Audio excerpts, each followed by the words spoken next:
Hello everyone, আজি মই আহিছো এটা ধুনীয়া চাংঘৰত আৰু ইয়াৰ নাম হৈছে মেলুহা। গোলাঘাট জিলাৰ এটি সুন্দৰ ঠাইত গছ-গছনিৰে আৱৰি থকা এখন শান্তিপূৰ্ণ ঠাইত গঢ়ি উঠিছে।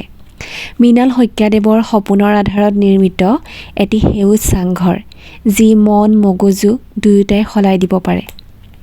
গোলাঘাট জিলাৰ সুন্দৰ এক কোণত মৃণাল শইকীয়াদেৱে নিৰ্মাণ কৰা এই চাংঘৰটো প্ৰকৃততে এজাক নিশব্দ শিপাৰ দৰে, য'ত প্ৰকৃতিৰ সৈতে মানুহৰ এক অপূৰ্ব মিলন ঘটিছে। বাঁহৰ চাং, কাঠৰ মূঢ়া, গছৰ ছাঁ আৰু প্ৰাকৃতিক সৌন্দৰ্যৰে পৰিপূৰ্ণ মেলুহা কেৱল এটি ঘৰ নহয়, এটি অনুভৱ। ইয়াত আহিলে যেন মনটো শান্ত হয়, সকলোৱে আত্মসন্তুষ্টি অনুভৱ কৰে। বাঁহেৰে নিৰ্মিত এই চাংঘৰটোৰ সৌন্দৰ্য একেবাৰে অপূৰ্ব। মাটিৰ পৰা অলপ ওপৰত গছৰ ছাঁত প্ৰাকৃতিক বতাহেৰে ভৰা এটি সুন্দৰ গন্ধ যেন ইয়াত মাটিৰ সুবাসত মিলি থাকে। এই ঘৰখন কেৱল এক বিলাসী ঠাই নহয়, ই এটি অনুভৱ যি আপোনাক মাটিৰ সৈতে নিজ যাত্ৰাৰ সৈতে পুনৰ সংযোগ কৰায়। চাৰিওদিশে সজীৱতাৰ স্পৰ্শ, বাঁহৰ শব্দ, চৰাইৰ মাত আৰু সেউজীয়াৰ মাজত বৈ যোৱা এটি নীৰৱ শান্তি।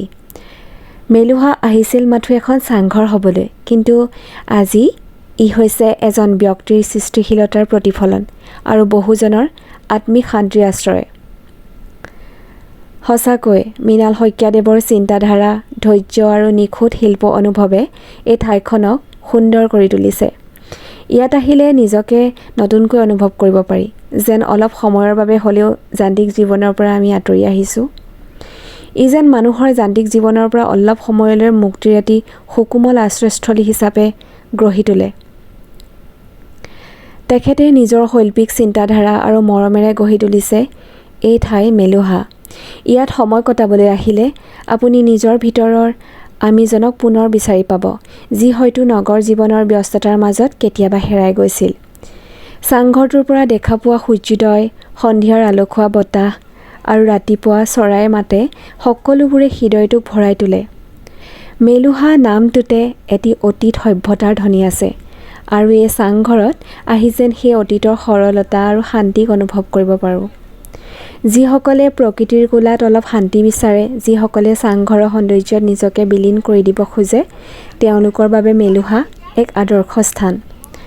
প্ৰকৃতিৰ কোলাত গছ, ফুল, পখিলা আৰু বতাহৰ কোমল স্পৰ্শৰ মাজত গঢ়ি উঠিছে এটি সুকোমল সৃষ্টিৰে ভৰা পৃথিৱী মেলুহা।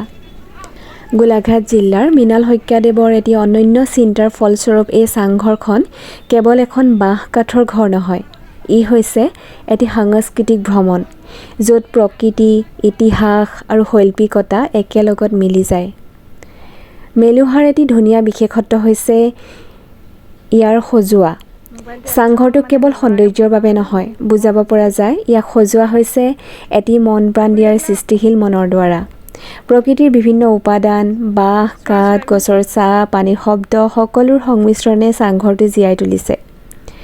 সেয়েহতে বিশেষভাৱে মনোযোগ আকৰ্ষণ কৰে চাংঘৰখনত সজোৱা কেইবাটাও পৌৰাণিক, সাংস্কৃতিক আৰু ঐতিহাসিক বস্তু, যিবোৰ আমাৰ অসমীয়া পৰম্পৰাৰ কিমান ধুনীয়া গাথা বহন কৰি আহিছে।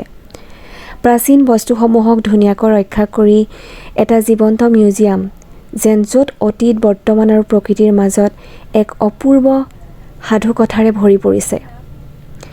ইয়াত সোমালে মনটো একেবাৰে শান্ত হৈ উঠিলেও এনেকুৱা লাগে যেন নগৰ জীৱনৰ কোলাহল এৰি আহিলোঁ এইবোৰ ঠাইত, য'ত সময় থমকি যাব। আৰু তেখেতে নিজৰ চিন্তাৰে, পৰিশ্ৰমে আৰু সৃষ্টিশীলতাৰে গঢ়ি তুলিছে এই অনন্য চাংঘৰটো।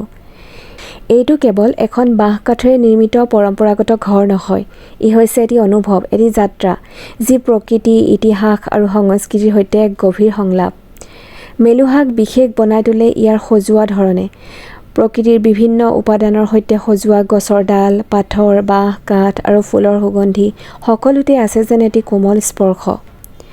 এই চাংঘৰটো যেন এক জীৱন্ত যাদুঘৰ, য'ত সৰু সুৰা পৌৰাণিক, সাংস্কৃতিক আৰু ঐতিহাসিক বস্তুবিলাক ধুনীয়াকৈ সজাই থোৱা আছে, যিবোৰ আমাৰ অসমীয়াৰ মৰমৰ বৈচিত্ৰ্যক চিৰস্থায়ী কৰি ৰাখিছে। চাংঘৰটোৰ প্ৰতিটো কোণত অনুভৱ হয় এজন শিল্পীৰ স্পৰ্শ, যি কেৱল ঘৰ নুবুজায়, হৃদয়ৰ ভাৱ প্ৰকাশ কৰে। ইয়াৰ দৰ্জাবোৰ খুলি সোমালেই যেন অন্য এখন পৃথিৱীত প্ৰৱেশ, য'ত অলপ অলপকৈ বৈ যায়, বুকুত সান্তনা দি যায়। আপোনালোকো সময় পালে এবাৰ আহিবচোন, অনুভৱ কৰিব মেলুহাক। নিশ্চয় মই শেষত এইখিনিকে কৈ যাওঁ, ইয়াত আহিলে আপোনালোকৰ মন সলনি হৈ যাব। আজি মেলুহালৈ আহি সঁচাকৈ বহুত ভাল লাগিল।